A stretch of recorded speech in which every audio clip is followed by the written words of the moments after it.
Buenos días. Hola.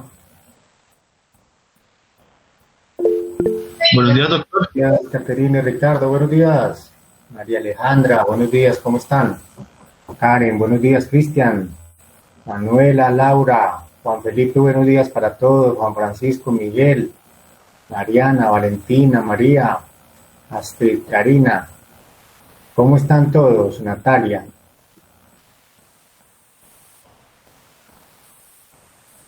¿Cómo se encuentran? ¿Cómo están terminando esta semana? Muy bien, doctor, gracias a Dios, todo muy bien.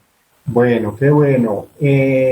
Comentaron algo respecto al examen, juiciosos estudiando, me dice Cristian Camilo. Muy bien, me parece muy bueno que estén estudiando mucho en este proceso donde las actividades pues no son las, digamos, las normales.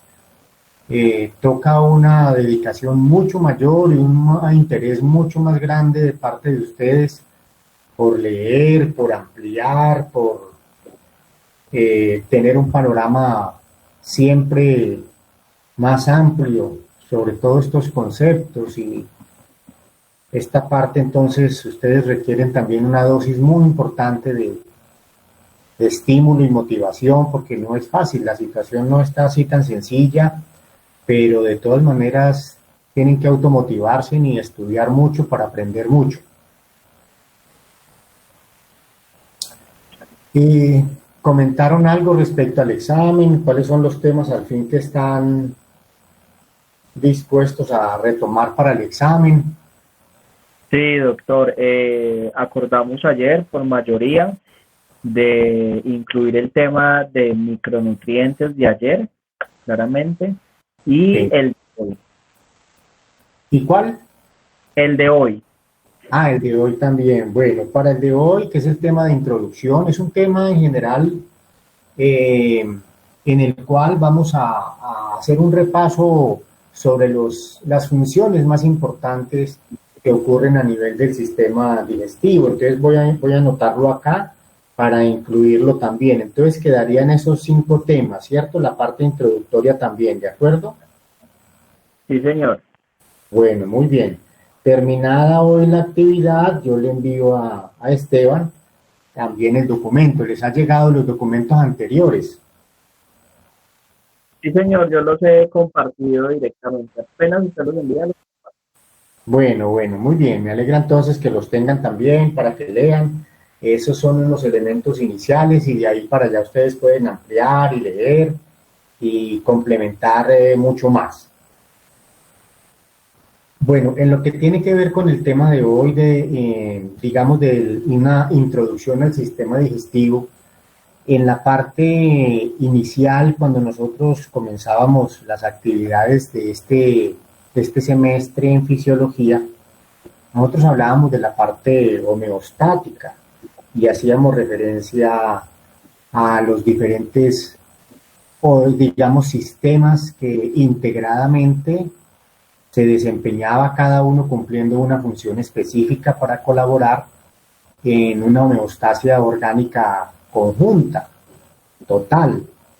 Pues bien, uno de esos sistemas es el sistema digestivo. Este sistema digestivo se conforma, bueno, va desde la boca al ano, como ustedes lo comprenden muy bien, y se conforma pues por multitud de órganos. Entre ellos tenemos en la cavidad bucal hay varios órganos como la lengua, están los dientes, las glándulas salivales. A nivel de la, digamos, del cuello tenemos ya la parte de la faringe y parte del esófago. En la parte torácica tenemos como componente del sistema digestivo al esófago. Faringe y esófago pues son dos estructuras ya tubulares que son muy típicas ya del sistema digestivo. Ya a nivel abdominal, cruzando el diafragma, donde el cardias prácticamente es el límite entre el esófago, comienza entonces un órgano hueco que es el estómago. Después del estómago con un límite distal que se llama el píloro, comienza el intestino delgado, el cual tiene tres componentes importantes que son el duodeno, el yeyuno y el íleon.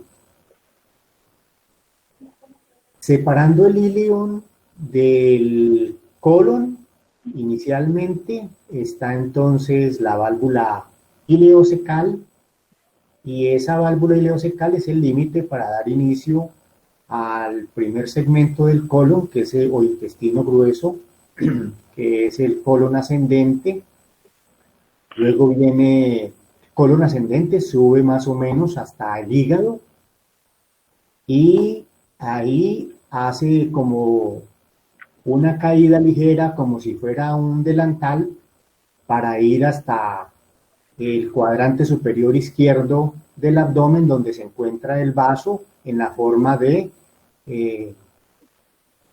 colon transverso, y finalmente desde el cuadrante superior izquierdo del abdomen descender en la forma de colon descendente, para finalmente transformarse en sigmoide, colon sigmoide, recto, y finalmente terminar a nivel del ano en el esfínter anal. Forman parte también del sistema digestivo algunas glándulas muy importantes, como son el hígado y como son el páncreas. Esos son dos órganos muy importantes que forman parte también del sistema digestivo.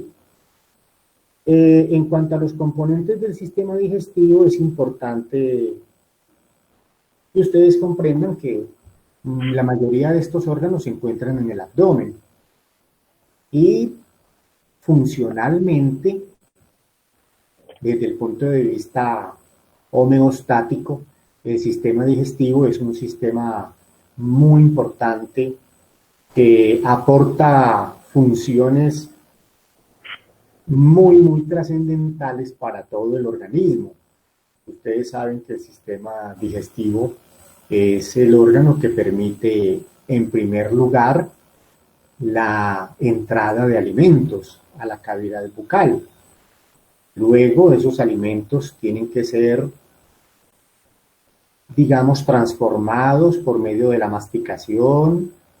Se inicia un proceso metabólico con la salivación, y se inicia un proceso muy importante en la apetencia de los alimentos, que es la parte gustatoria. Ese sentido del gusto es muy importante para dar la sensación de que los alimentos son agradables, son gustosos, son apetitosos, y eso entonces ayuda también a generar un deseo de comer, no solamente la sensación de hambre, que ya es una sensación un poco diferente. La sensación de hambre y la sensación de saciedad se generan y se regulan básicamente a nivel hipotalámico.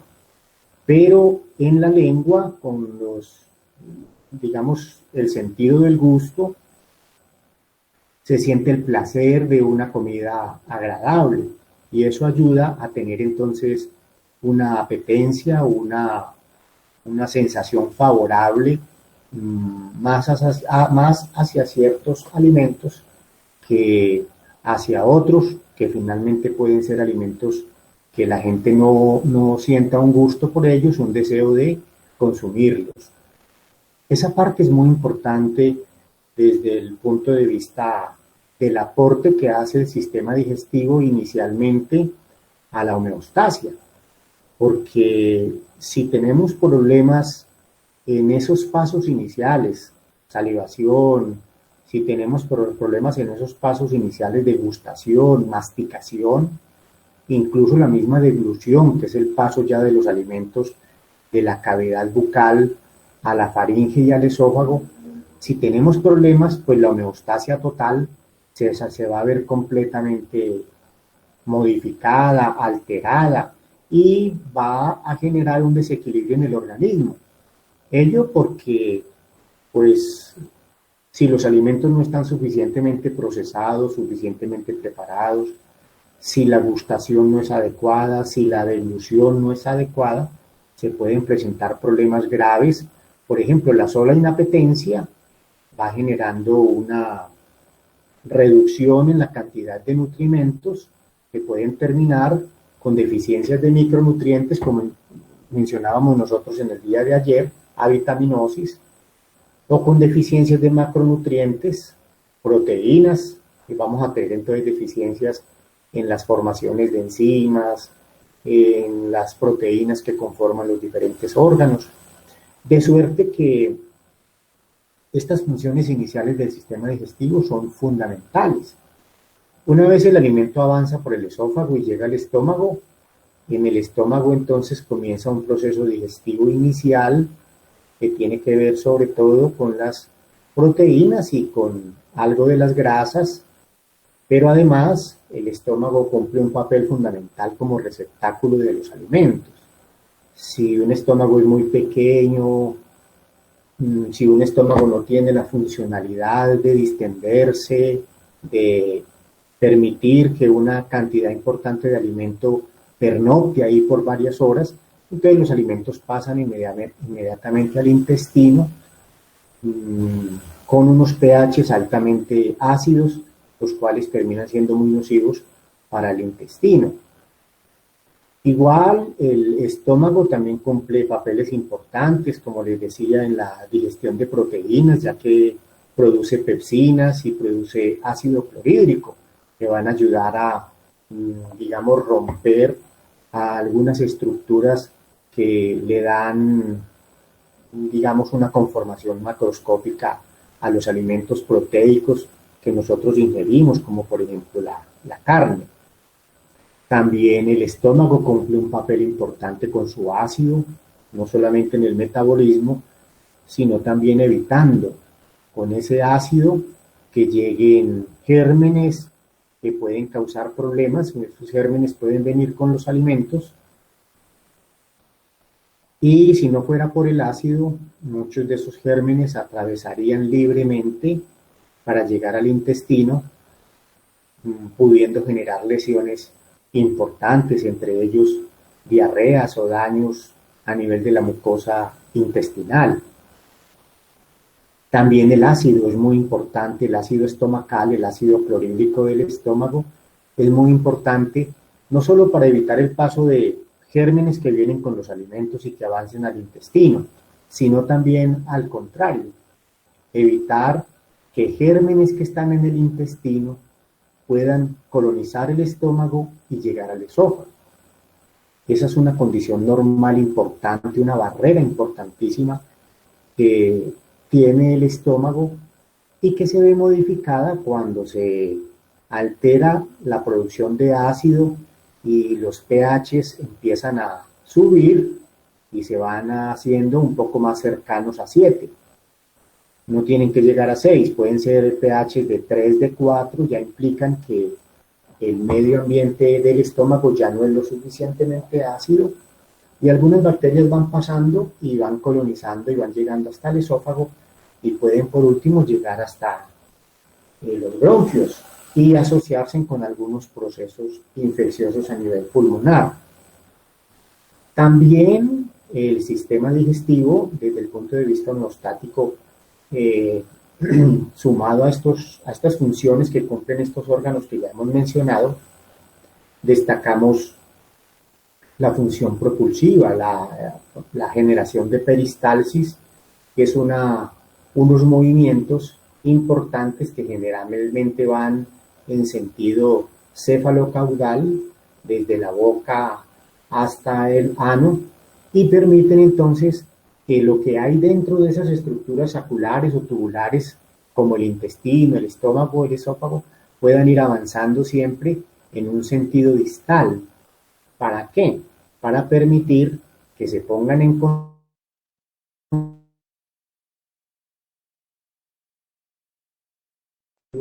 permitir que sigan avanzando para poder ser evacuados en la forma de deposiciones por medio del, digamos, del colon y ser expulsados finalmente a través del ano. En la homeostasia, el sistema digestivo también cumple papeles fundamentales, no solamente con la propulsión, la salivación, la gustación, sino también con la secreción.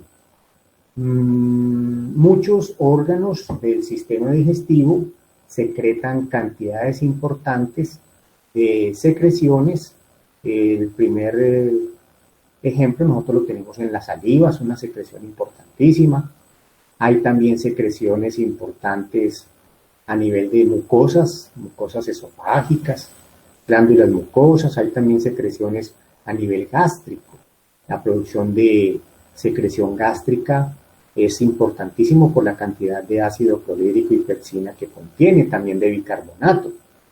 El bicarbonato es importante para neutralizar el ácido y también hay una abundante secreción de moco para evitar que el ácido lesione la mucosa gástrica. Igual, también hay secreción procedente del hígado. Esa secreción procedente del hígado es la bilis y llega al duodeno para unirse a la secreción pancreática rica en enzimas que van a ayudar a los procesos digestivos. A todas esas secreciones también se suma entonces la secreción intestinal. El intestino también secreta, el intestino delgado, secreta agua, enzimas, que van a ayudar también a hacer la parte digestiva o transformativa de los alimentos. Y una función muy importante que solo la puede realizar el sistema digestivo es la absorción de nutrientes. Realmente nosotros no tenemos ningún otro órgano por medio del cual podamos absorber nutrientes como los que hemos mencionado, macro y micronutrientes.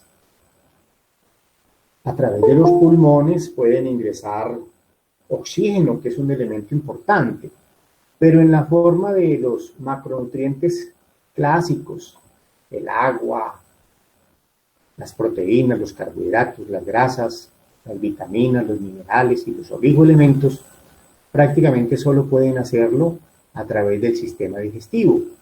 En el sistema digestivo hay unos órganos debidamente preparados, son el duodeno, el yeyuno y el íleon, que tienen unas células intestinales con unos bordes en sus membranas que tienen la forma de cepillitos, y esos cepillitos tienen una gran cantidad de, digamos, estructuras longitudinales que forman como unos pelillos para dar un mayor contacto a los alimentos, y no solamente eso, sino también permitir el paso de los alimentos a través de sus membranas para que entren a las células intestinales y finalmente puedan llegar a la sangre. Todas estas funciones dejarían de ser, digamos, normales si no se conjugaran con otra función muy importante del sistema digestivo, que es la función excretora. La función excretora del sistema digestivo busca eliminar detritus, bacterias, residuos que no fueron suficientemente digeridos, algunos elementos que llegan con los nutrimentos que el ser humano es incapaz de digerirlos. Es el caso de algunas fibras que son difíciles de digerir y que no tenemos nosotros las bacterias o los microorganismos que nos ayuden, ni las enzimas que nos ayuden para ese proceso.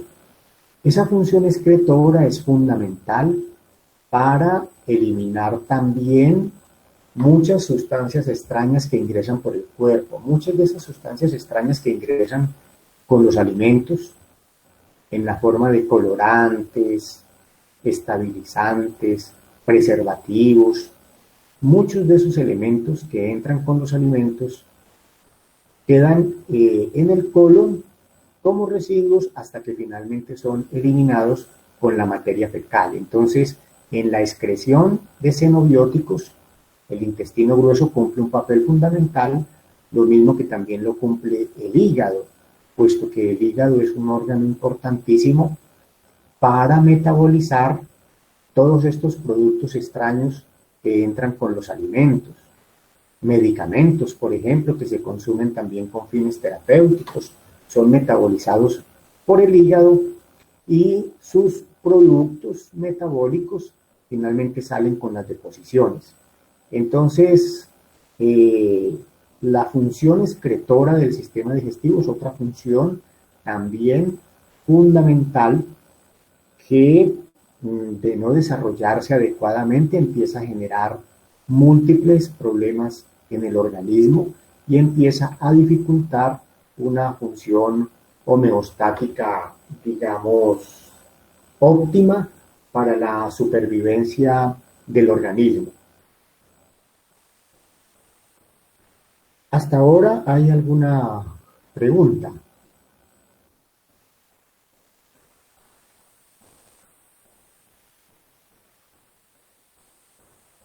¿Tienen alguna inquietud hasta ahora de lo que hemos mencionado? ¿Todo está claro? ¿Algo no les quedó lo suficientemente explicado? Bueno, parece que todo está... ¿Sí? Creo que vamos bien, doctor. Bueno, sí, aquí me dicen que parte todo bien, Ana Sofía, Simón, todo bien. Bueno, y Esteban, bien. Bueno, una de las primeras funciones, bueno, Ricardo también va muy bien. Bueno, muy bien, Ricardo. Una de las primeras funciones entonces importantes del sistema digestivo es la entrada del alimento. El alimento no entra por, digamos, espontáneamente, como puede ocurrir, por ejemplo, con el oxígeno. El oxígeno es un acto, digamos, no digamos tan, es en parte espontáneo, digamos, la respiración es muy inconsciente. Sin embargo, tienen que participar músculos respiratorios, tienen que estar las fosas nasales lo suficientemente permeables, etc. Pero para la entrada de alimentos a la cavidad bucal ya no es un acto tan espontáneo, eso tiene que ser un acto, digamos, voluntario. Y como es un acto voluntario, tiene que estar bajo el control y bajo la regulación, digamos, del cerebro y de la parte del sistema nervioso encargada del control de la motilidad voluntaria, que es el sistema muscular o el sistema musculoesquelético, sobre todo el que corresponde a músculos estríados. Además, no solamente se involucran en la entrada del alimento a la cavidad bucal los músculos, digamos, que están relacionados con la boca o los músculos que están relacionados con la apertura de la boca, etcétera, el movimiento de la mandíbula o la maxila inferior, sino también los miembros superiores. Una persona, por ejemplo, que tenga una parálisis de sus miembros superiores total, es una persona que está incapacitada para hacer el primer proceso importante que tiene que ver con las funciones digestivas. Los alimentos no pueden ingresar entonces a la cavidad bucal y eso generaría entonces grandes dificultades para comenzar este proceso inicial, digamos, de entrada de los alimentos. En este proceso inicial de entrada es muy importante que consideremos entonces dos aspectos. Uno que es la ingesta de alimentos, la cual es un proceso de tipo voluntario, que como lo decíamos, necesita la ayuda de las extremidades y del sistema musculoesquelético de las extremidades superiores para que el alimento llegue a la cavidad bucal. Una persona paralizada pues va a tener entonces dificultades y puede llegar a caer en un estado de desnutrición, porque esa fase inicial del proceso de la entrada de alimentos se ve completamente alterada. El otro aspecto importante de la entrada de los alimentos es la sensación de hambre que nosotros experimentamos. Cuando tenemos hambre, pues sentimos la necesidad de buscar alimentos, sentimos la necesidad de comer las sensaciones de hambre o sensaciones de saciedad que nos dicen ya no comamos más, estamos llenos, están relacionadas con los niveles de nutrientes que circulan a nivel del organismo, sobre todo en los sensores hipotalámicos. Se sabe que en el hipotálamo hay sensores de la glucosa y glucostatos, probablemente haya también sensores de lípidos, etcétera. Y cuando estos sensores se activan, entonces nos dan las sensaciones de hambre, de ir a buscar alimento. Y también forma parte de la entrada de los alimentos, el otro componente que es la sensación de apetencia, es decir, las ganas que nos dan ciertos alimentos por los... ¿Podría repetir los sensores? Las tres aspectos importantes de la entrada del alimento. Una parte motora voluntaria. Una parte que es la que tiene que ver con la sensación de hambre o sensación de saciedad, que prácticamente está determinada desde el hipotálamo, donde están los centros que están sensando los niveles de glucosa y los niveles de nutrimentos a nivel sanguíneo. Y el otro proceso es la apetencia o los deseos que nosotros tengamos por ciertos alimentos que nos dan, digamos, mucho más placer, los sentimos mucho más gustosos. También en este proceso de la sensación de hambre y de la sensación de saciedad, tenemos que comentar que no solamente el hipotálamo es el que regula este proceso, sino que a nivel gástrico se generan también unas señales cuando, por ejemplo, el estómago está muy distendido porque hemos comido mucho, se empiezan a generar sensaciones de saciedad y estas sensaciones de saciedad tienen que ver con algunos transmisores importantes que se empiezan a secretar cuando hay, por ejemplo, distensión o cuando hay hambre, cuando hay sensación, también se generan algunos transmisores a nivel gástrico. Es entonces un primer proceso importante. Cuando estos procesos de apetencia, bueno, dice Cristian Camilo que si eso es por el sistema enteroendocrino, en parte sí, porque el sistema enteroendocrino engloba todo un conjunto, digamos, de células que producen una cantidad de sustancias, digamos, de naturaleza hormonal y que tienen que ver también con muchas funciones motrices, digestivas y también que ayudan a la regulación de todas estas sensaciones. Cuando se ven entonces dificultadas el ingreso de alimentos, bien sea porque la persona no tenga apetencia, es el caso por ejemplo de un anoréxico, un paciente con depresión que no tienen, digamos, apetencia por los alimentos, se pueden producir trastornos nutricionales bastante graves. O si las personas tienen dificultades para la parte motriz, para llevar sus alimentos adecuadamente a la cavidad bucal, también. Entonces, este es un primer proceso de función clave del sistema digestivo. Una segunda función importante del sistema digestivo, bueno, dice Diego Alejandro que si se les da un orexígeno, pues en parte en el caso, por ejemplo, depende del trastorno. Si es, por ejemplo, un trastorno asociado a la depresión, el manejo de los antidepresivos puede ser suficiente. El uso de orexígeno, sustancias que den ganas de comer, pues todavía está bajo estudio. Hay muchas sustancias que se han intentado utilizar, pero han resultado con muchos problemas, pero es algo que se está estudiando. Entonces depende también un apoyo psicológico, por ejemplo, en la parte de la anorexia es importante. Hay otras medidas que no necesariamente son entonces farmacológicas. El otro proceso importante que ocurre a nivel del sistema digestivo es la salivación. La salivación es una parte, digamos, de la función secretora. Que la vamos entonces a comentar de una vez, aunque ahora vamos a hablar también de la función secretora que cumplen otros órganos. En este proceso salivatorio se genera básicamente porque anexa a la cavidad bucal hay unas glándulas que son las glándulas salivales Las parótidas son las principales glándulas salivales que generan entonces una secreción importante, pero también hay glándulas sublinguales que también producen saliva. La cantidad de saliva que se produce al día es de más o menos 1 litro, o sea que es una cantidad importante. La saliva es un líquido relativamente alcalino, su pH es cercano a 7, o sea que poco ácido, y es un pH que facilita la actividad de algunas enzimas que empiezan a ejercer un proceso digestivo a nivel bucal, como son las amilasas. En este proceso, digamos, salivatorio, él está principalmente bajo el control del nervio vago, influye mucho, y también el par craneal 7 a través de la cuerda del tímpano.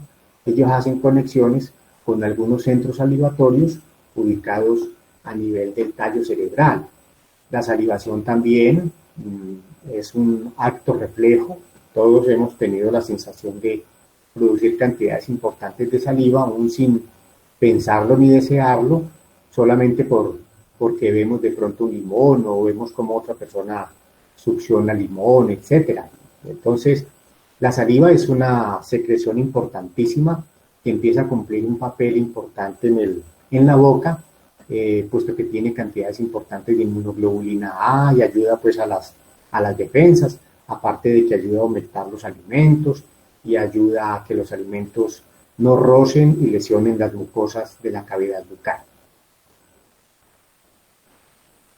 El otro proceso que viene después de la salivación o que viene conjuntamente con la salivación es la masticación.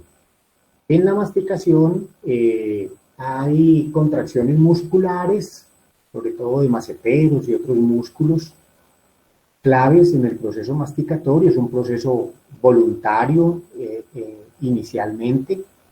En ese proceso masticatorio, los dientes hacen un papel importante, los incisivos cortando los alimentos, los molares triturando y ayudando a fragmentar los alimentos para que en la medida en que se van haciendo más pequeños puedan entrar en contacto con la saliva, se humedezcan y empiece el proceso digestivo a nivel de los carbohidratos principalmente. También la saliva ayuda inicialmente a ir esterilizando en parte los alimentos que han llegado un poco contaminados porque han sido cogidos con la mano o digamos no han sido lo suficientemente esterilizados y limpios. La boca empieza a hacer un proceso inicial de limpieza con la saliva. En la saliva hay cantidades importantes de lisosimas que tienen un efecto también antibacteriano. Una vez los alimentos se han fragmentado, van entrando en contacto con las papilas gustativas. Pero antes de irnos a la gustación, es importante mencionar que la masticación en las personas normales, pues es un proceso que ocurre, pero cuando hay daños a nivel de los pares que tienen que ver con la actividad motriz de los músculos de la masticación, principalmente el quinto par, el trigémino, entonces la masticación se hace difícil y puede haber parálisis de los músculos masticatorios, o cuando hay pérdida de los dientes. Las personas que tienen pérdida de los dientes, un grupo importante de ellos son los pacientes de edad, las personas ya ancianas tienen pocos dientes o la calidad de sus dientes no es la adecuada o han sido desdentados totalmente y tienen entonces prótesis que no cumplen los mismos papeles y la masticación no se realiza adecuadamente. En aquellas personas que tienen parálisis de los músculos masticatorios, pues es difícil entonces llevar el proceso masticatorio hasta un final para preparar los alimentos que estén listos ya para el proceso deglutorio y hay que ayudarles con licuados, preparando los alimentos, ayudándoles a hacer ese proceso masticatorio de manera artificial, puesto que la parte natural está perdida. Luego, o concomitantemente al proceso masticatorio, se viene dando también la gustación. desde que el alimento entra a la boca, viene el proceso gustativo, que consiste básicamente en contactar las sustancias alimenticias con las papilas gustativas. Bueno, alguien me decía aquí que si al no tener una adecuada masticación se pueden causar problemas como estreñimiento. Digamos no tanto como estreñimiento, porque el estreñimiento implica que los alimentos no se evacúen o que los residuos de los procesos digestivos se retengan más tiempo del necesario y no se evacúen. El estreñimiento implica entonces no hacer una o dos deposiciones diarias, sino hacerlas cada 3, 4, 5 días. Realmente el problema más importante que se presenta por los problemas masticatorios no es el estreñimiento, porque igual los alimentos se pueden procesar, pero cuando pasan sin hacer ese proceso inicial, sin estar lo suficientemente fragmentados, se hace mucho más difícil la digestión, primer punto. Entonces el paciente come menos. Al comer menos, porque el deglutir es mucho más difícil, entonces al comer menos, tiene menos macronutrientes y menos micronutrientes y puede entonces tener problemas nutricionales como desnutrición a largo plazo. Igual la digestión se hace más pesada, porque una buena digestión, es decir, una buena transformación de los alimentos en el estómago e intestino comienza con una buena masticación.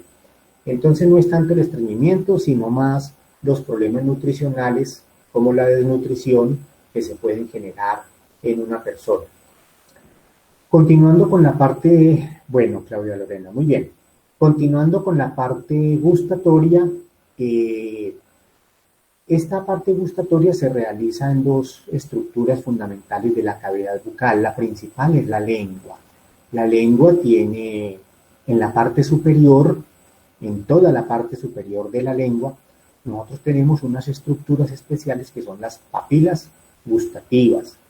Ellas están muy distribuidas en la parte anterior de la lengua, en la parte lateral de la lengua, en el tercio posterior de la lengua y también en los pilares palatofaríngeos y en la zona más posterior de la faringe.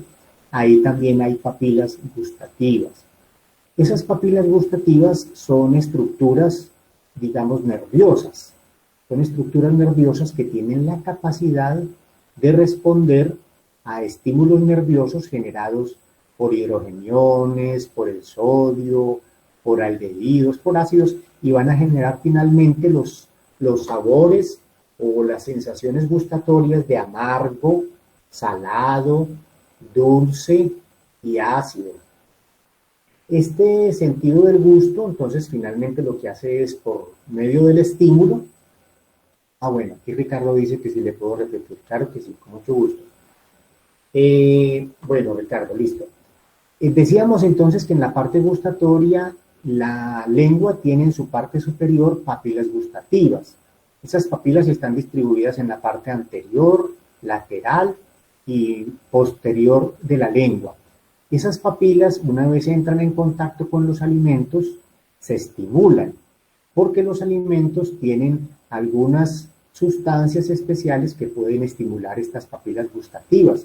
Esas sustancias pueden ser el sodio, es un estimulante, los hidrogeniones son estimulantes, algunos aldehídos también son estimulantes, los carbohidratos son también estimulantes y van a generar los sabores salado, amargo, dulce y ácido o agrio, que son los sabores clásicos que nosotros identificamos a nivel de la boca.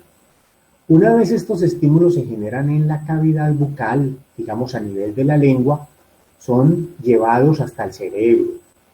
Y ellos son llevados principalmente por tres nervios, que son el nervio facial, que lleva la sensación gustatoria de la parte más anterior y lateral de la lengua.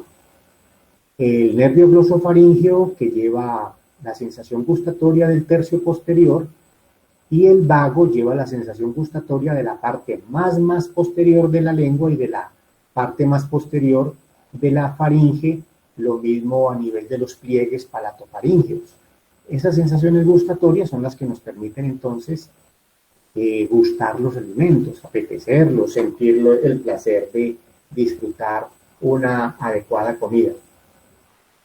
Cuando hay lesiones en la parte sensorial de estos nervios, perdemos el sentido del gusto y se pierde una de las partes importantes del disfrute de los alimentos. Ello puede ocurrir por lesiones nerviosas que ocurran a nivel del tallo cerebral o a nivel cerebral. También puede ocurrir porque pueden haber infecciones en la cavidad bucal o en la nariz. Tal vez ustedes han escuchado que con el COVID uno de los síntomas es la pérdida del gusto y la pérdida del olfato. También hay medicamentos que pueden producir la pérdida del gusto. Esa pérdida del gusto se llama disgeusia, cuando se pierde la sensación gustatoria. Los alimentos no sentimos los diferentes sabores. Después de la parte gustatoria viene la... Sí. Siento que también la parte del gusto se puede perder por alguna cirugía. Sí, por supuesto, los trastornos secundarios a eventos quirúrgicos, por ejemplo, pueden haber pacientes que tengan tumores de la cavidad bucal y esos tumores de la cavidad bucal pues implican a veces resecar y destruyen parte de las estructuras nerviosas sensoriales y se puede perder. Entonces, pueden haber enfermedades que también puedan causar ese tipo de problemas y los problemas secundarios a las cirugías, en las cuales hay que resecar porciones importantes de tejido, obviamente produciendo las lesiones nerviosas con las consecuencias que ello trae. Indudablemente que sí.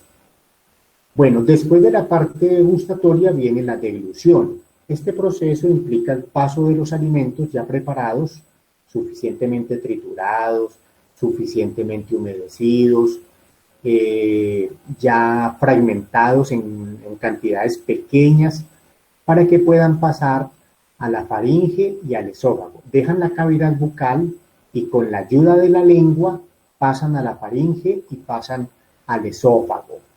Es muy importante esta función deglutoria, que sea una función fácil, sencilla, lo que no ocurre en pacientes que tienen precisamente lesiones nerviosas de las estructuras que inervan la lengua, la faringe y el esófago. Una parálisis, por ejemplo, de los nervios que inervan la lengua o una parálisis de los músculos de la lengua va a ser imposible que la lengua pueda impulsar los alimentos para que lleguen a la cavidad bucal. Igual, si la faringe no se contrae adecuadamente, inicialmente dilatándose para que los alimentos pasen, entonces va a ser difícil el paso de los alimentos hacia la faringe.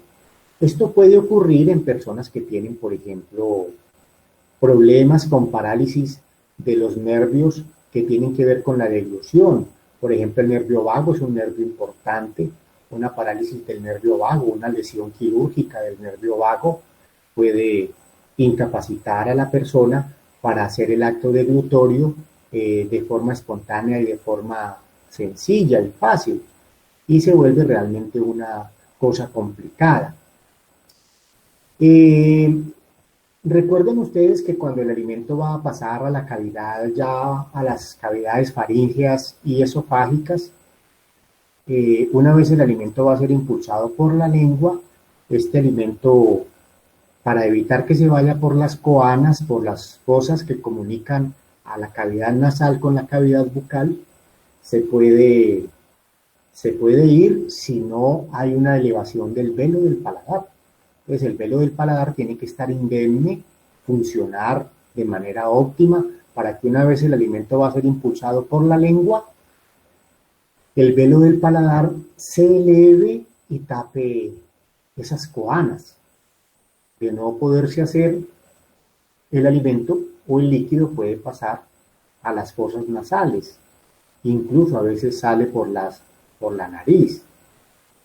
También cuando el alimento va a pasar a la faringe, debe taponarse con la epiglotis el orificio de la laringe, porque si no se tapona, el alimento se puede ir por la laringe y causar un paso de alimentos con tos, y puede ser tan grave que puede llegar a causar una broncoaspiración con asfixia de la persona.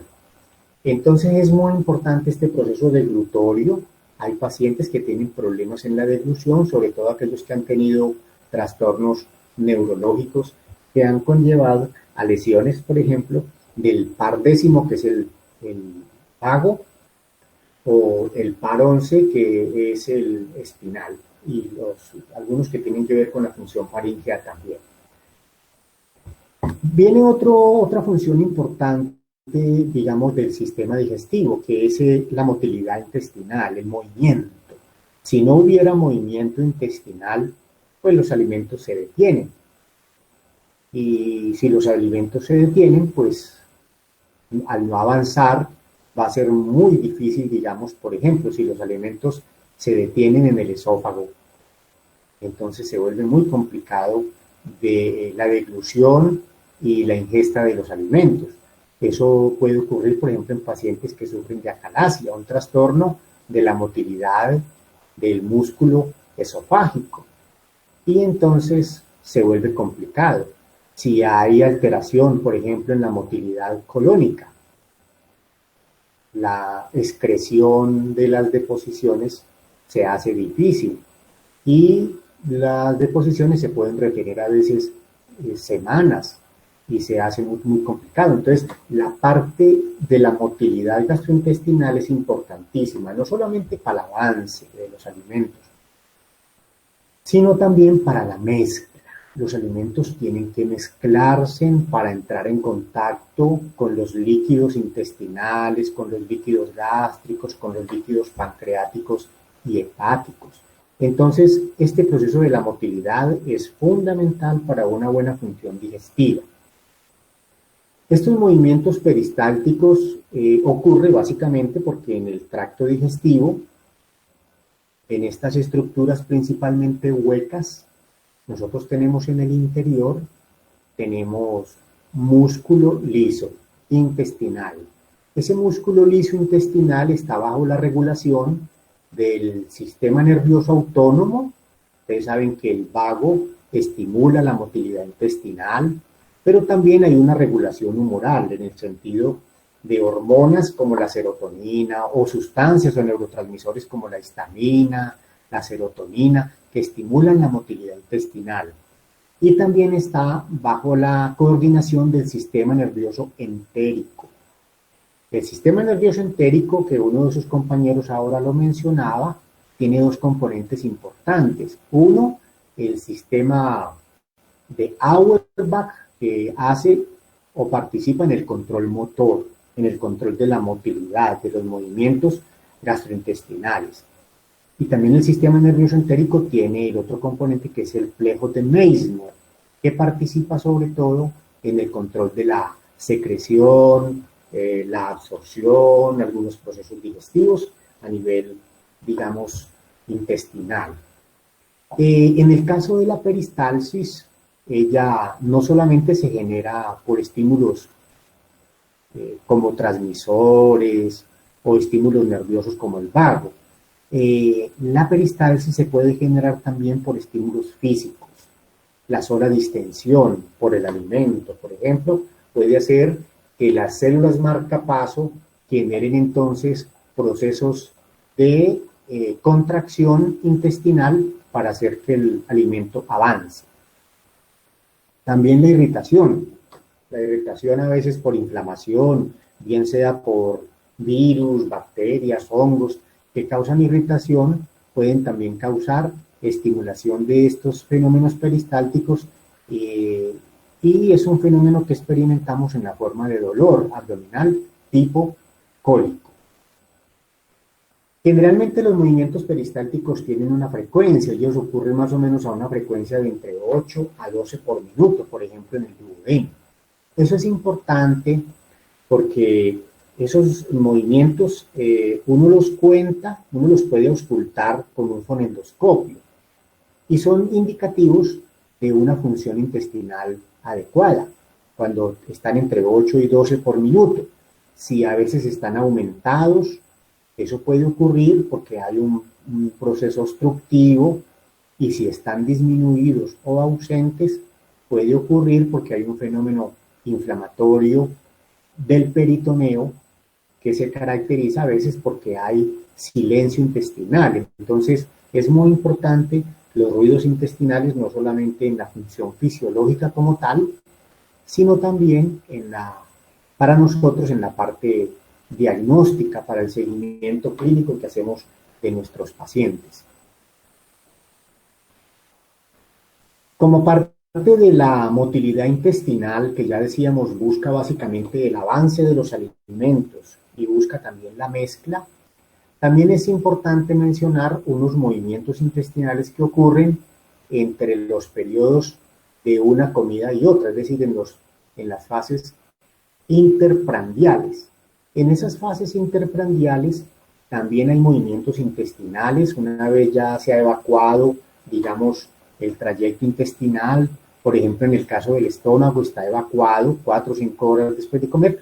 Hay movimientos intestinales en la forma de ondas interprandiales.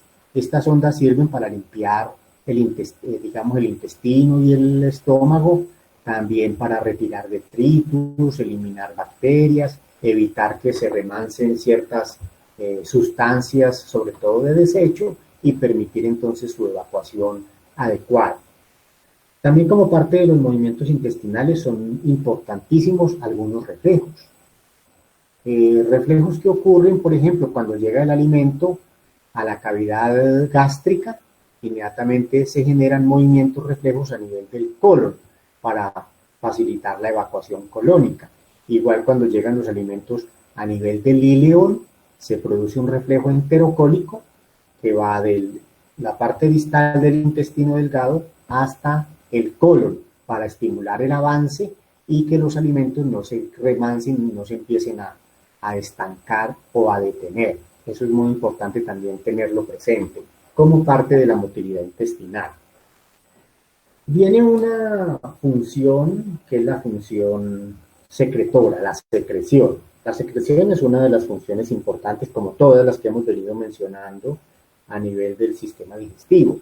Por medio de esta función se producen grandes cantidades de líquido, rico en enzimas, rico en electrolitos, en agua, y se calcula más o menos que el total de líquidos secretados a nivel del tracto digestivo, sumándolo de la saliva, que puede ser 1 litro, sumándolo del estómago, que puede ser 1 litro, sumándolo del páncreas, que puede ser 1,5 litros o 2 litros, sumándolo del hígado, que puede ser 1,5 o 2 litros. En total nosotros podemos, y sumado lo del intestino, que puede ser otro litro, podemos tener en total unos 8 o 9 litros diarios de secreción gastrointestinal. Esto es muy importante, ¿por qué? Porque en un episodio de diarrea, donde hay lesión del borde en cepillo, esa cantidad no se absorbe y se perdería y puede causar trastornos gravísimos si no se hace la reposición adecuada. Puede conducir a una falla orgánica múltiple y matar a una persona por deshidratación. Entonces, esta cantidad de líquidos secretados es muy importante. Estos líquidos, en su mayoría son líquidos, digamos, relativamente isotónicos con el plasma. Tienen unas concentraciones muy aproximadas a 145 miliequivalentes por litro de sodio y más o menos unos 5 miliequivalentes por litro de potasio, unos 103 miliequivalentes de cloro. Son muy parecidos al plasma. Entonces son muy isotónicos y en el momento en que hay que reponerlos, pues es importante utilizar soluciones que sean muy isotónicas con el plasma. Ya lo habíamos dicho, la secreción bucal en la forma de la saliva, las funciones que ella tenía. En el estómago, ya dijimos también las funciones que tenía la secreción gástrica. En el caso de la secreción hepática es muy rica en ácidos biliares que ayudan a la digestión de las grasas. También es muy rica en bilirrubina. La bilirrubina es una sustancia que se forma a partir del metabolismo de los eritrocitos. Una vez se degradan los eritrocitos, unas fracciones de ellas van a formar la bilirrubina. Y la bilirrubina ayuda a la excreción de muchas sustancias extrañas o xenobióticas que son metabolizadas en el hígado y salen con la bilirrubina para hacerlas más hidrosolubles y que salgan más fácilmente por la orina. De suerte que si no fuera por la bilirrubina, la excreción de muchas sustancias sería difícil. En el caso del intestino, el intestino también secreta cantidades importantes de líquido rico en enzimas que van a ayudar a la digestión de los alimentos, de los carbohidratos, de las grasas y de las proteínas. El páncreas también aporta una cantidad importante de secreción exocrina. Exocrina, que es la que va por los ductos, por los conductos pancreáticos, va al duodeno. Esa secreción pancreática exocrina es rica en enzimas, amilasas, lipasas, proteasas que van a ayudar a la digestión, y también es un líquido muy rico en bicarbonato que va a ayudar a neutralizar el ácido gástrico que llega del estómago y entra al duodeno atravesando el píloro. Entonces, la parte secretoria es una parte muy importante en las funciones, digamos, digestivas. Tiene también otra función, que es la función digestiva. Por medio de esta función digestiva, finalmente, los alimentos son transformados en sus elementos más sencillos, o sus elementos, las unidades básicas que conforman los carbohidratos, que son la glucosa, la fructosa y la galactosa. En el caso de los lípidos, los transforman en ácidos grasos y glicerol, y en el caso de las proteínas, los transforman en dipéptidos, tripéptidos y las unidades mínimas, que son los aminoácidos. ¿Por qué? Porque si no fuera así, los alimentos no pueden permear fácilmente las membranas de las células intestinales y no se podrían absorber. Eso ocurre en personas que tienen trastornos digestivos, en el cual la digestión de los alimentos no es adecuada. Un ejemplo de pacientes que tienen trastornos digestivos importantes: los pacientes que tienen pancreatitis crónica. Estos pacientes que tienen pancreatitis crónicas tienen deficiencias de enzimas pancreáticas, y la digestión de carbohidratos, de lípidos y de proteínas no alcanza a llegar con la rapidez hasta sus unidades más elementales, y los alimentos pasan a veces sin ser lo suficientemente digeridos y mucho menos absorbidos, y son eliminados con las deposiciones. Entonces, esta parte de la digestión es una de las funciones más importantes que cumple el sistema digestivo. Dentro de las enzimas que permiten que esos procesos degradativos ocurran, nosotros ya hemos mencionado amilasas que empiezan a funcionar, por ejemplo, en la cavidad bucal. También tenemos amilasas producidas por el páncreas y tenemos amilasas producidas por las células intestinales.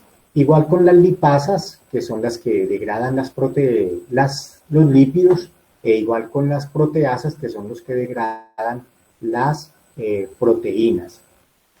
Falta en estos elementos claves, entonces van a causar dificultades en la degradación. Es el caso, por ejemplo, de pacientes que son deficitarios en lactasas. Hay un sistema específico genético para determinar la síntesis de lactasas que van a degradar la lactosa. Hay pacientes niños que se hacen intolerantes a la lactosa porque no tienen una producción adecuada de lactasa. Al no poderla desdoblar, la lactasa no se absorbe adecuadamente y causa trastornos como diarrea, flatulencia, gases, dolor abdominal tipo cólico, y se hace el proceso digestivo después de la ingesta de los alimentos muy incómodo y muy complicado. Entonces, esos problemas de mala absorción es una cosa importantísima, que son secundarios a los procesos digestivos que se hacen inadecuadamente. También puede ocurrir una mala digestión cuando se lesionan los enterocitos. Los enterocitos, que son las células del intestino, estas células se pueden lesionar, por ejemplo, por virus. Hay un virus muy común que lesiona a las células intestinales, que son los rotavirus, muy causantes comúnmente de diarrea.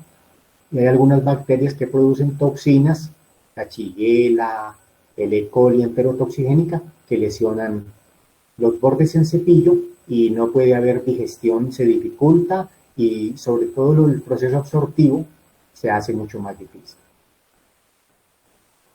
Después de haber analizado ya estos procesos iniciales, de ingreso del alimento, salivación, gustación, deglución, avance por medio de la motilidad, secreción y digestión, llegamos a otro proceso que es el de la absorción. En este proceso de la absorción, el alimento logra atravesar las membranas de las células intestinales. Luego de que se contacta con el borde en cepillo, los nutrientes, si ya han sido lo suficientemente procesados y están lo suficientemente preparados en sus unidades más elementales, vale decir, glucosa, fructosa, galactosa, glicerol y ácidos grasos y aminoácidos, logran entrar a través de la membrana, bien sea por procesos activos ayudados por el sodio o por procesos a veces pasivos ayudados por algunos transportadores para atravesar y entrar al interior de las células intestinales. Una vez en el interior de las células intestinales, entonces ellos pueden pasar a la sangre, en el caso, por ejemplo, de los carbohidratos y de las proteínas. Igual algunos triglicéridos de tamaño pequeño pueden irse por el sistema portal con los carbohidratos y las proteínas, pero unos carbohidratos un poco más complejos se van por el conducto torácico, en la forma de kilo, y a través del conducto torácico van a ir a la circulación sistémica sin pasar por el hígado. Esto es importante porque la mayoría de alimentos que son absorbidos van por el sistema porta. Al ir por el sistema porta llegan al hígado, órgano en el cual terminan de ser depurados, terminan de ser procesados, se almacenan algunos, por ejemplo, glucosa en la forma de glucógeno, y los otros están disponibles para almacenarse en la forma de grasa, y las proteínas para reconvertirse y dar origen a otras proteínas necesarias para la homeostasia corporal. Este proceso de absorción implica entonces que el enterocito esté sano, esté indemne. Un enterocito lesionado, como ya lo decíamos, por toxinas. Una toxina que daña mucho los enterocitos son algunos medicamentos, son altamente tóxicos y nocivos para los enterocitos y pueden causar diarrea. Por ejemplo, la colchicina es una sustancia que se usó mucho para el tratamiento de la gota. La colchicina lesiona los enterocitos y al lesionarlos, entonces dificulta los procesos absortivos y los pacientes pueden hacer diarrea como consecuencia de usar, por ejemplo, colchicina. Decíamos que algunos nutrimentos pasan con la ayuda del sodio, la membrana. Es el caso de la galactosa y la glucosa, a diferencia de la fructosa que lo hace más por una difusión facilitada.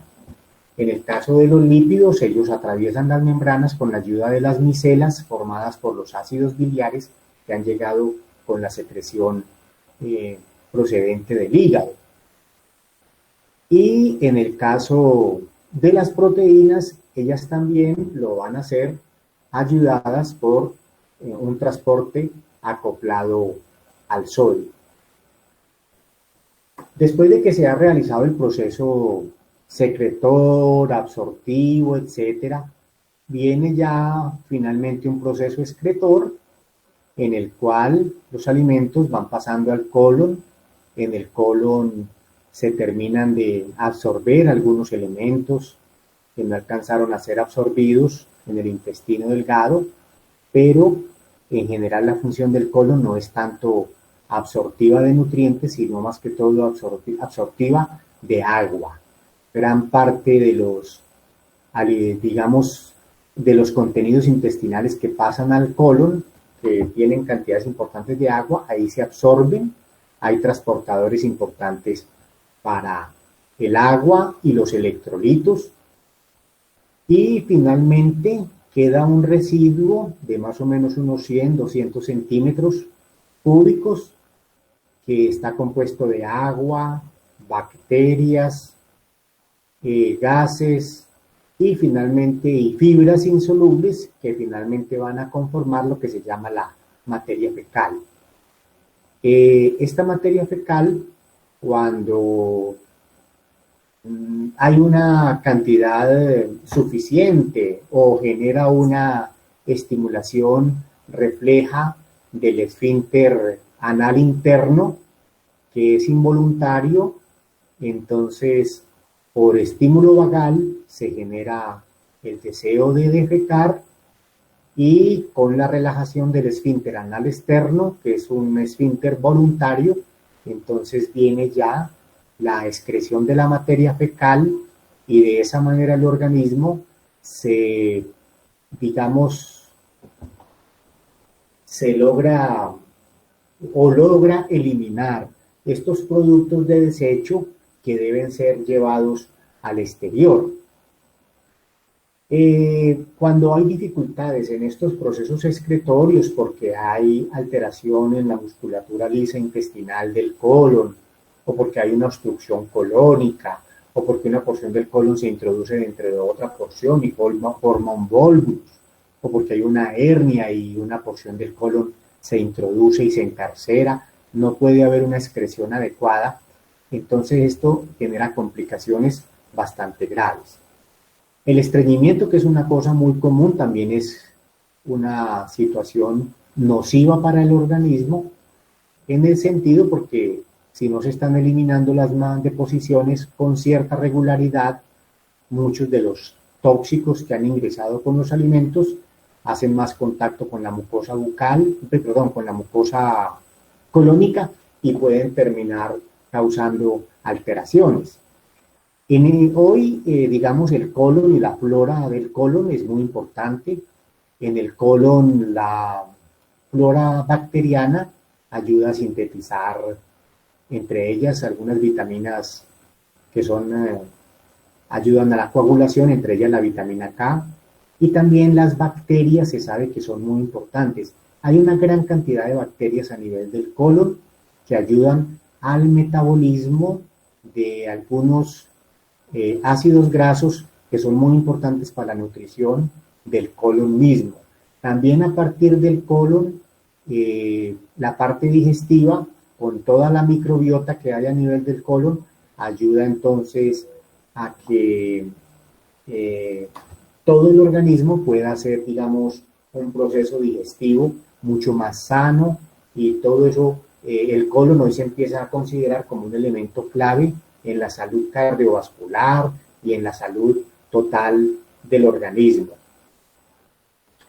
Bueno, este es un recorrido que hemos hecho por el tracto digestivo, no hemos agotado quizás todas las funciones. El tracto digestivo cumple algunas funciones importantes de defensa. Ustedes saben que a nivel del intestino, ya mencionamos una función defensiva a nivel de la boca, a nivel del estómago, también en el intestino están las placas de Peyer, que son órganos importantes, y hay todo un sistema de defensa que más adelante nosotros los vamos a analizar y profundizaremos con algunas de las funciones importantes de muchos de estos órganos que forman parte del sistema digestivo.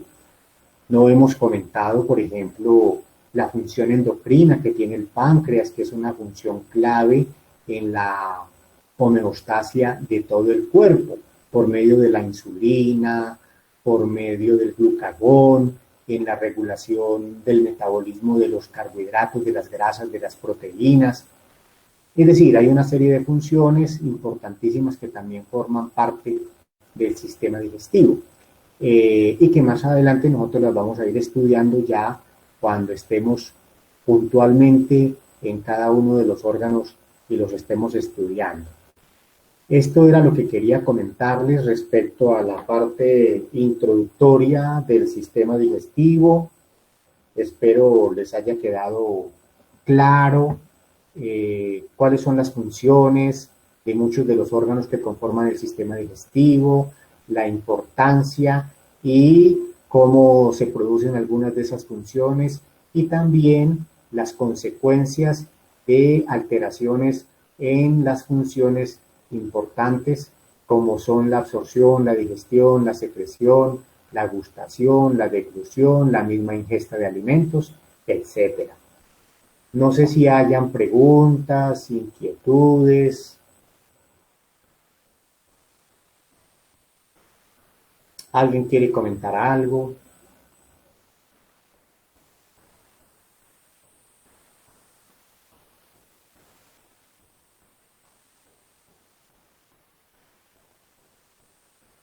Bueno, Simón, todo muy claro. ¿Alguien tiene alguna pregunta? Todo muy bien. Cristian, Camilo. Doctor, buenas tardes. ¿Cómo? ¿Qué más, profe? ¿Cómo está? Buenas tardes. Bien, bien. Aquí veo a Ricardo Augusto, todo bien. Cuénteme. Profe, una pregunta. Este capítulo, ¿en qué parte o qué capítulo es de GAPA? El tema que estamos tratando de la introducción. Realmente ninguno. Gayton no tiene, digamos, un capítulo introductorio. Él habla inicialmente de, digamos, Gayton comienza la función gastrointestinal con la parte, digamos, regulatoria, pero no hay un compendio de esto. Entonces yo lo que he hecho es que he sacado un documento y ahorita más tarde se lo comparto con Esteban para que Esteban les cuente, y en este documento está planteado lo que les he comentado, digamos, en sus aspectos más generales. Hay muchas cosas que he anexado, que no están ahí, que las he dicho, pero pues ustedes quedan con la clase grabada y ahí están algunas cosas que no están incluidas en el documento, pero en general es un documento de 5 páginas en el cual está resumido en sus aspectos más generales todo lo que hemos mencionado en la actividad de hoy. Listo, doctor. Entonces serían los dos, en resumen, los dos capítulos de músculo, pues el músculo liso, sistema nervioso autónomo, lo de macronutrientes y agua, micronutrientes y la clase de hoy. Sí, Sería para el parcial. correcto, sí, esos serían los 5 temas para el parcial, sí. Doctor, Listo, doctor. Ajá. quería preguntarle acerca de los puntos que tenemos por ahí como pendientes, a ver como ya no nos volvemos a ver hasta el próximo jueves, el jueves ya es después de parcial, a ver si dejamos organizado o qué piensas. Sí, yo tengo aquí los documentos, bueno, de todas maneras yo creo que tengo los documentos, pero los tengo muy dispersos porque muchos me fueron enviando los documentos por separadito. A mí me gustaría mucho si de pronto usted, Esteban, nos hace el favorcito y nos los compendia en 2. Pues yo quisiera tener 3 carpeticas, o de pronto algún otro compañero le colabora. Esas 3 carpeticas, ¿cuáles serían? Una de músculo liso, ¿cierto? Sí, señor. Bueno, otra carpetica para sistema nervioso autónomo. Esa sería la segunda. Y la tercera, yo en la clase tal vez fue de macronutrientes, tal vez les dije que hicieran como alguna actividad lúdica, etcétera, algo así como que quisieran presentar un resumen de eso. Sí, señor. Sí, un mapa conceptual o algo. Exactamente, sí, esas serían como las 3 carpeticas. No sé si quieran hacer algún trabajo sobre micronutrientes y algo introductorio, o dejamos esos 3 trabajos nada más? Yo creería que mejor esos tres, o no sé, Esteban, ¿qué opina? Oye, ya, ay, ¿de quién es el ruido? Si desean hacer otro trabajo, escriban por el chat, sí, no, Bueno, para no. entonces dejamos esos 3, ¿de acuerdo? Listo, doctor, de una. Bueno, entonces lo que les pido el favor es que me envíen 3 carpeticas, ¿sí? Listo, doctor. La primera carpeta con músculo liso, la segunda carpeta con sistema nervioso autónomo y la tercera carpetica con el último trabajo que comentó ahorita su compañero, ¿sí? Esas serían las 3 carpeticas. Doctor, ¿y eso para cuándo pues lo enviaríamos? No, pues ojalá de aquí al martes, el examen es el miércoles, ojalá lo envíen de aquí al martes. Espero que sean unos trabajitos bien buenos, los pueden retocar si creen que pueden retocarlos. Y entonces yo creería que para esos trabajos, ¿cuántos puntos?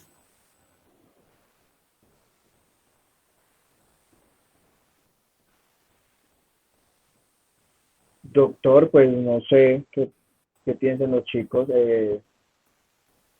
Mm, Unos 5 puntos está bien.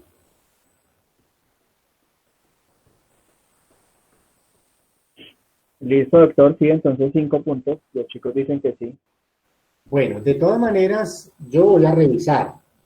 Esta vez voy a revisarlos un poquito más en detalle y vamos a dejar, vamos para que quede muy claro, vamos a dejar hasta 5 puntos, ¿de acuerdo? Listo, doctor. Hasta 5 puntos. Yo los reviso y de acuerdo pues a lo que hagan, por eso les pido que le pongan mucho interés, ojalá que todos tengan los 5 puntos, pero si de pronto no hacen los trabajos bien hechecitos, pues a lo mejor no tengan los 5 puntos, ¿de acuerdo? Listo, doctor. Bueno, Doctor, una sí. pregunta. En la parte de los macronutrientes, ¿es solo el recurso de estudio, cierto? ¿Es solo el mapa conceptual o lo que se quiera hacer? Sí, el mapa conceptual o el elemento de ayuda para exponer la importancia de los macronutrientes, el agua, la relación, la importancia del agua en el cuerpo, bueno, alguna cosa relacionada con el tema de los macronutrientes, ¿de acuerdo? Carbohidratos, eh, pues, a ver, alguien me dice aquí que si puede ser un resumen. Un resumen es como qué. Un resumen es como, a ver, el que me dice resumen, por favor acláreme, porque es como una hojita donde van a escribir 4 o 5 cosas sobre lo que son los macronutrientes. Usted nos había dicho que debía ser algo como medio creativo un poco. Sí, sí, exactamente. Porque es que de pronto un resumen, de pronto, pienso yo que de pronto algunos pueden coger y en el resumen colocar. Los macronutrientes se dividen en carbohidratos, en proteínas. Entonces escriben 3 o 4 líneas de carbohidratos, 3 o 4 líneas de proteínas, 3 o 4 líneas de grasas o lípidos, y ese es el resumen. Obviamente, pues un trabajo de esos no puede tener, digamos, la misma valoración que alguien que haya hecho un trabajo creativo o un gráfico, es decir, algo de más creatividad, ¿cierto? Entonces, ahí les dejo pues como esa inquietud para que de pronto miren y por eso quería clarificar esto de los 5, de hasta 5 puntos. No quiere decir que todos tienen 5 puntos. Si todos hacen unos buenos trabajos, todos van a tener los 5 puntos. Pero si de pronto alguien lo coge la noche, lo coge el día, cualquier circunstancia ocurre o no estuvo de muy eh, con un interés por alguna circunstancia y no lo hizo bien, entonces pues a lo mejor no tengan los 5 puntos, ¿de acuerdo? Doctor, para recordarle, el taller de músculo liso, recuerde que es en grupo. Sí, sí, correcto, sí. Ok. Sí. Eh, Obviamente, entonces ahí tendremos no sé cuántas carpetas y son 8 o 9, de 8 o 9 trabajos, porque son día 5, día 6, no sé a cuántos los hicieron, ¿cierto? Bueno, los que sean. Y el sistema nervioso autónomo, ese sí fue individual. Ese sí es individual, igual que el de macronutrientes. Bueno, correcto, listo, Esteban. Entonces esa es la idea. Tenemos ya definidos los temas, tenemos definidos estos trabajos hasta Había, 5 puntos. quiero como confirmar, es que había como un ejercicio de un paciente que usted nos dio de un peso de 48 kilogramos. ¿Eso lo incluimos en lo de macro o solo pasamos el recurso? Sí, correcto. Eso lo incluyen en el recurso de macronutrientes. Esa partecita lo incluyen en el recurso de macronutrientes, ese ejercicio. ¿Sí? Doctor, pregunta Catherine Hurtado que si podía hacer un recurso para macronutrientes y uno para agua. Sí, claro, y eso obviamente va a ser mejor calificado porque son prácticamente 2 trabajos.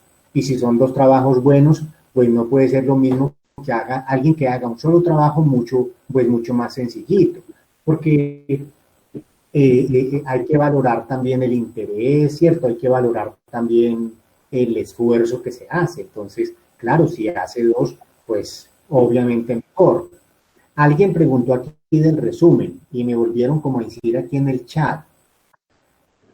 Un resumen hay que mirar cómo lo va a hacer, porque por eso yo le preguntaba a la persona, pero no me contestó cómo piensa ella o él hacer el resumen. Si es un resumen en una página donde me va a escribir en 3 o 4 renglones lo que es un carbohidrato, 3 o 4 renglones lo que es una proteína y 3 o 4 renglones lo que es un lípido, pues a lo mejor eso, pues no sé hasta dónde sea como, si es sí, es un trabajo, pero bueno, hasta dónde tiene, digamos, algún grado de esfuerzo, dedicación, creatividad. Sí, entonces es importante tener en cuenta eso. Si hace un resumen en una hoja donde presente a través de un mapa conceptual ese resumen y utilice diferentes elementos y sea un resumen rico en elementos conceptuales que ayuden a diferenciar, a clarificar, pues claro, bienvenido. Pero obviamente que de pronto no vaya a ser un resumen como el que, porque es que en los trabajos anteriores hubo resúmenes así. Entonces hay que también ponerle un grado mínimo de calidad y de esfuerzo. Entonces eso es importante para que lo tengan en cuenta, ¿de acuerdo? Doctor, yo tengo una duda. El de músculo liso, entonces ya lo digamos, pues ya está de recurso. O también hay que darle otro. Discúlpeme que no le entendí bien porque por ahí escucharon otras voces. Sí, doctor. El de músculo liso, ese recurso nosotros ya se lo habíamos mandado a usted o hay que hacer otro. No, el que ustedes mandaron, me lo mandaron, ese mismo lo pueden hacer, pero se lo mandan a Esteban para que él me lo recoja, porque es que quedaron todos dispersos, me mandaron individuales, entonces quedaron en el correo por allá todos repartidos. Ahora, si usted ve que ese recurso que hizo, de pronto le falta un poquito de trabajo y puede pulir y enriquecerlo, pues la idea es que ojalá todos puedan tener los 5 puntos. Caramba, pues son 5 puntos que les van a ayudar. De suerte que si usted a conciencia dice, no, este trabajo yo lo hice inicialmente o lo hicimos porque ese es en grupo, lo podemos pulir, lo podemos mejorar. Ah, bueno, entonces hay que mejorarlo un tantico, ¿sí? Listo, doctor. Chicos, en este momento ya hay una carpeta que se llama Trabajos Fisiología y dentro de esa carpeta están las 3 carpetas de cada trabajo para que por favor suban. Bueno, ahorita les doy bien la información.